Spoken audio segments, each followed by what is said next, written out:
Hi, this is Troxel. In the previous few weeks, a few weeks ago, we went through several series finding envelopes on various aspects such as tracks, events, even transitions. And so today we're going to look specifically at an audio envelope. And what we want to do is take a bunch of events that are spread out on the timeline, and we want to pull them all together, removing all the gaps between the events. But we also want to move all of the points on the volume envelope along with these events. So like, subscribe, and let's see how we would do this. Here's our base script, and we set our myVegas equals Vegas. Then we're going to go through each track, my track, in myvegas.project.tracks. Then we're going to check to see if this track is an audio track. If it is, then I want to look for an audio envelope, and I'm going to do that by calling the find envelope routine. What I'm going to do is I'm going to pass it my track as an audio track, and I'm going to look for an envelope type of volume. We will look at this routine in just a minute. Then I'm going to go through and close all the gaps. So I need to know where my previous end was. Initially, that's going to be the beginning of the timeline, so I'm just going to set that equal to a new time code of 0. Then I'm going to go for each track event in myTrack.events. If the event is selected, then I want to move it up against the previous event. So the time code old start is going to be where the event currently starts. Then I'm going to move the start of that event to the previous end, which is right here. So that will move it left, but I know where it started before. Now, if there was an audio event on that track, if it is not equal to null, then I want to move the events. Once again, this is a routine down below that we'll get to in just a minute.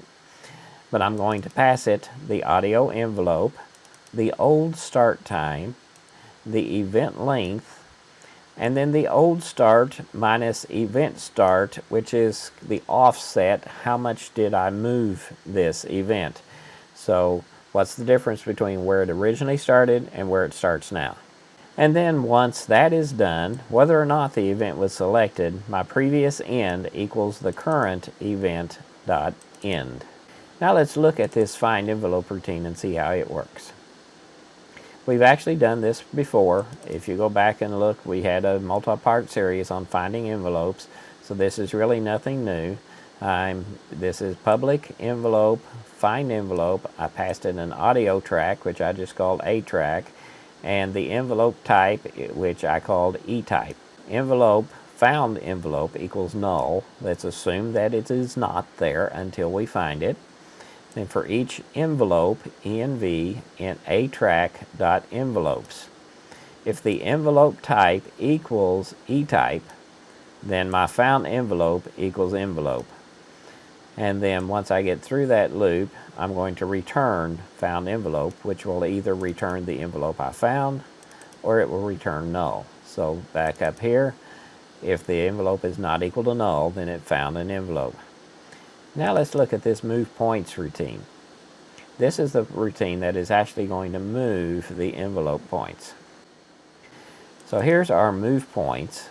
I'm passing it an envelope. That's the envelope which has the points I want to move. Then I'm giving it a start time, a length, and an offset. So the start time is the beginning of the points that I'm looking for. The length is the length which I'm going to use to get the ending point. But the length is the length of the event that we just moved. And then the offset is how far did we move that event. So we have our time code end equals start plus length. Then I'm going to go for every envelope point, EP, and envelope.points. And then here's how we check to see where an envelope point is located. The envelope point is actually located in the .x variable. So .x is the location, .y is the value. So think of it as xy. We went over x and up or down y. So if ep.x is greater than or equal to start, and EP.x is less than or equal to end, if it was inside that original event, then I want to move it by the offset amount. So EP.x equals EP.x minus offset. Naturally, there are shorter ways to write this. We could have done EP.x minus equals offset, and so there's multiple ways that this stuff can be written. I'm just trying to write things so that they're very simple to read. So now that we have this done, let's look at the project and see how it works. Here I have an event that I am not going to select that has no envelope points. Here I have an event that I will select that has no envelope points. This one will also be selected. It has 4 envelope points. This one will also be selected. It has a bunch of envelope points. And same thing here. This one has a bunch of envelope points. And then I have some envelope points out here that are not on an event. So we'll see what happens to them as well. So let's take these, select the events, and let's run the script.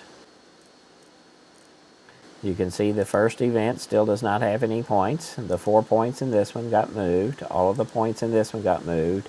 All of the points in this one got moved. And these points that were out here by themselves are still out there by themselves because they were not under an event that got moved. So by looking at the .x of an envelope point, you can see where that event is located. By looking at the .y, that is the value of the envelope point.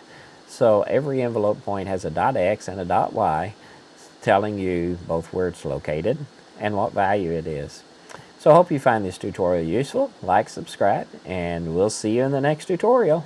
Please sign up at www.jettv.com and subscribe on YouTube to get further notifications on when new videos are presented.